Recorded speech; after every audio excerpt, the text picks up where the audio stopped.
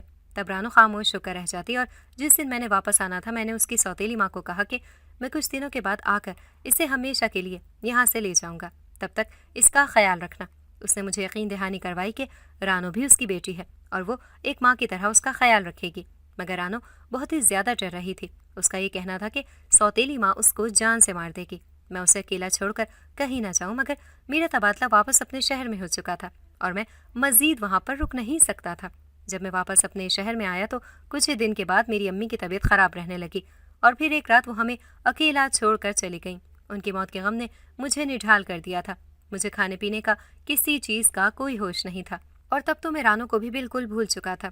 پھر جب امی کو فوت ہوئے تقریباً 2 مہینے گزر گئے، میرا غم تھوڑا سا مان پڑا تو مجھے رانو کا خیال آیا اور پھر میں 2 دن ضروری کام کا بہانہ کر کے جب واپس آیا تو ایک قیامت کی خبر میری منتظر تھی۔ اس کی سوتیلی ماں نے مجھے رو رو کر بتایا کہ میرے جانے کے کچھ دن کے بعد ہی اس کی طبیعت خراب ہو گئی تھی اور بچے کی پیدائش کے دوران ہی اس کی موت واقع ہو گئی تھی اور پھر اس کی بیٹی بھی چند سانسیں لینے کے بعد اپنی ماں کے پاس پہنچ چکی تھی۔ میرے لیے یہ دوہرے غم کی خبر تھی اور جب میں نے ادھر ادھر سے پوچھا تو اس کی خبر کی تصدیق ہو گئی، واقعی وہ بچے کی پیدائش کے دوران فوت ہو گئی تھی اور پھر میں اگلے دن واپس آ گیا وہاں پہ، اور میرے لیے کیا رہ گیا تھا؟ واپس آنے کے بعد بھی بار بار میرے ذہن کے پردوں پر رانو کی شبیہ لہراتی تھی۔ اس کی آخری بات مجھے یاد آتی تھی کہ مجھے اکیلا چھوڑ کر مت جاؤ، اگر تم مجھے چھوڑ کر چلے گئے تو پھر کبھی میری شکل نہیں دیکھ سکو گے۔ میں آج تک یہ سوچتا ہوں کہ اس نے مجھے یہ کیوں کہا تھا؟ اسے کیسے یہ خبر ہوئی تھی کہ وہ مجھ سے پھر کبھی نہیں مل پائے گی؟ یا پھر یہ اس کا وہم تھا جو سچ ثابت ہو گیا تھا؟ اور پھر واپس آنے کے بعد میں نے خود کو اپنی اس جاب کے لیے وقف کر دیا تھا، ساتھ ساتھ میں نے اپنی تعلیم کا سلسلہ بھی جاری رکھا، تو خود کو میں نے بہت مصروف کر لیا تھا۔ رفتہ رفتہ میں ترقی کرتا گیا اور پھر آئی جی کے عہدے پر پہنچ گیا، مگر اس تمام عرصے میں اسے بھول نہیں پایا تھا۔ اس کا چہرہ، اس کی آنکھیں میرے ذہن کے پردے پر نقش ہو کر رہ گئی تھی۔ میں بار بار اسے یاد کرتا تھا اور اکثر مجھے اپنی آنکھوں کی نمی چھپانا مشکل ہو جاتا تھا۔ میں نے اس سے سچی محبت کی تھی، بہت چاہا تھا میں نے اسے، اور میں آج تک اس بات پر پچھتا رہا ہوں۔ میں بزدل کیوں تھا؟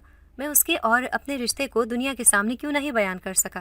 جب میری بیوی تھی، میں اس کے ساتھ نکاح کر چکا تھا تو مجھے اسے سب کے سامنے اپنا بھی لینا چاہیے تھا۔ یہ ایک ایسا پچھتاوا ہے جو میرے لیے روک بن چکا ہے، اور اب ایک ایسی حقیقت مجھ پر آیا ہوئی ہے جس کی وجہ سے میں خود سے بھی نظریں چرانے پر مجبور ہو گیا ہوں۔ میں خود سے شرمندہ ہو گیا ہوں۔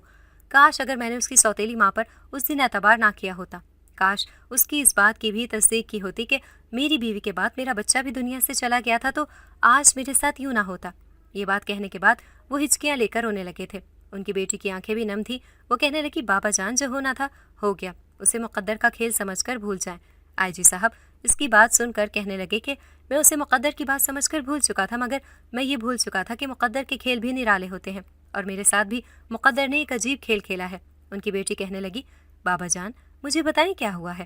تو وہ اسے بتانے لگے کہ ان کے پاس کل ایک قتل کا کیس آیا تھا جس میں ایک لڑکی نے ایک لڑکے کو قتل کر دیا، اور جب آئی جی صاحب اس لڑکی سے تفتیش کرنے گئے تو اسے دیکھ کر چونک گئے، کیونکہ اس کی شکل بہت زیادہ رانو سے ملتی تھی، اور وہ لڑکی بھی انہیں دیکھ کر حیرت زدہ رہ گئی تھی، جیسے انہیں وہاں دیکھ کر ان کی موجودگی کا یقین نہ آیا ہو۔ پھر اس کے ہونٹوں پہ طنزیہ مسکراہٹ پھیل گئی تھی۔ آئی جی تو اس کی شکل دیکھ کر ہی ہکے بکے رہ گئے تھے، کوئی انسان کسی دوسرے انسان سے اس حد تک کیسے مل سکتا ہے؟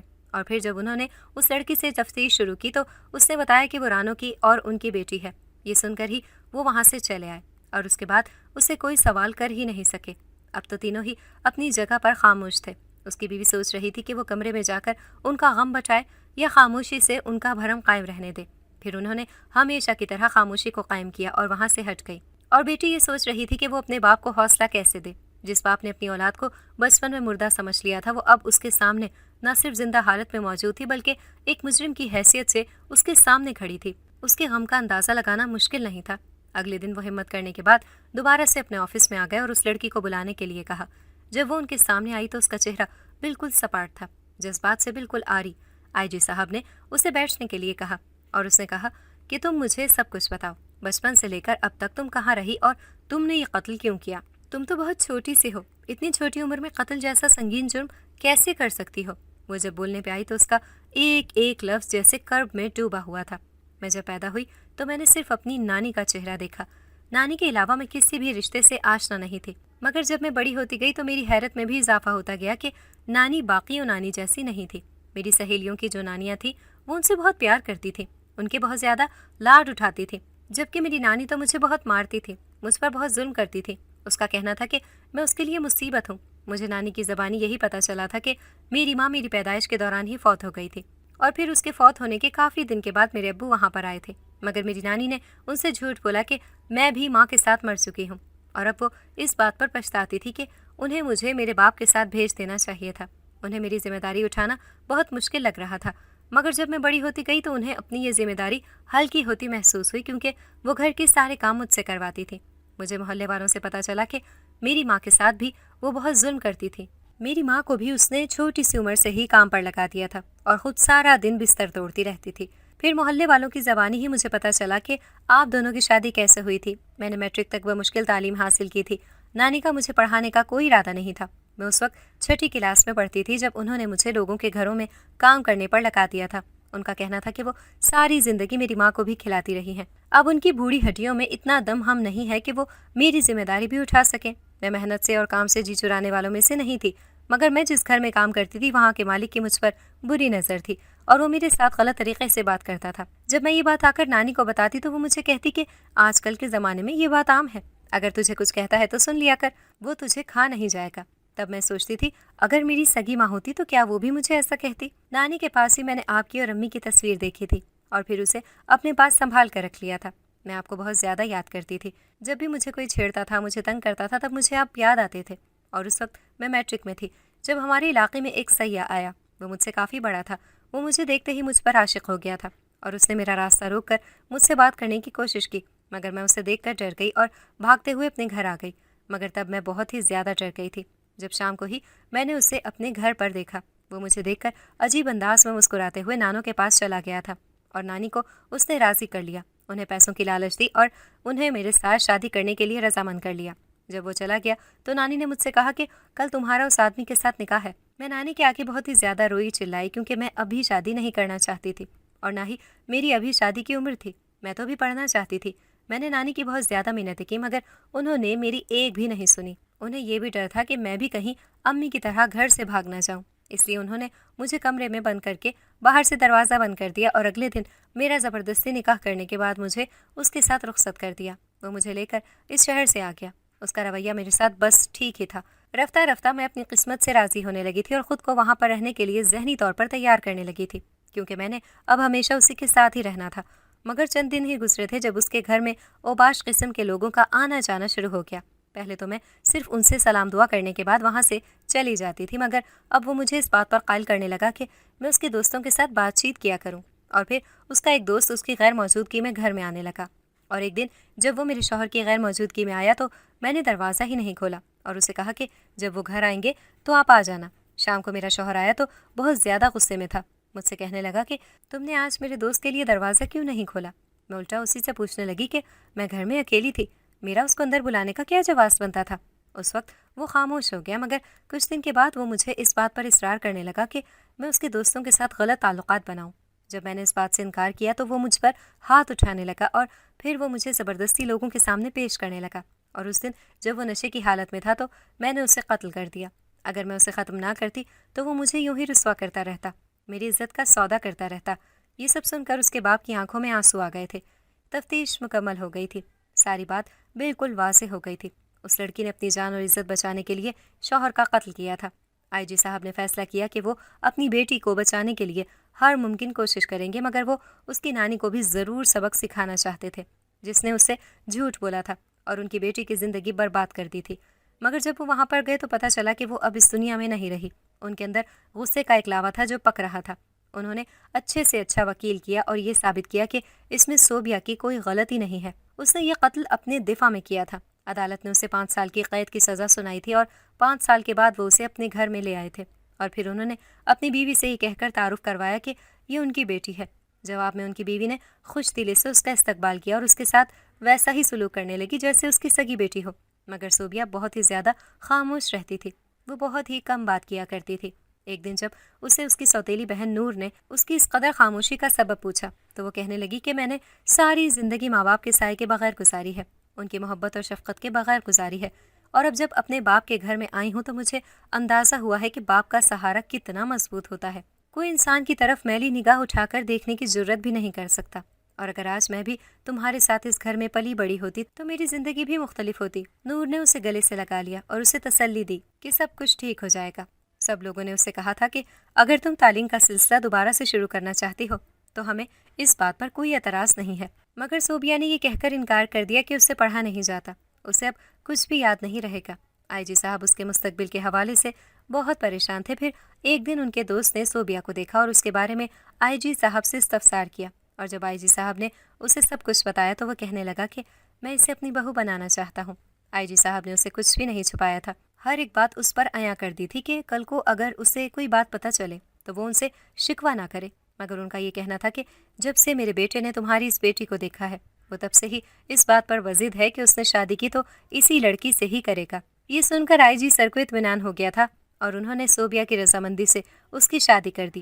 صوبیہ کو اس حوالے سے بہت ہی زیادہ خدشات تھے کہ اس کا شوہر، اس کے سسرال والے اس کے ساتھ نہ جانے کیسا سلوک کریں گے، مگر اس کے تمام خدشات غلط ثابت ہوئے تھے کیونکہ وہ لوگ بہت اچھے تھے اور اس کا بہت زیادہ خیال بھی رکھتے تھے۔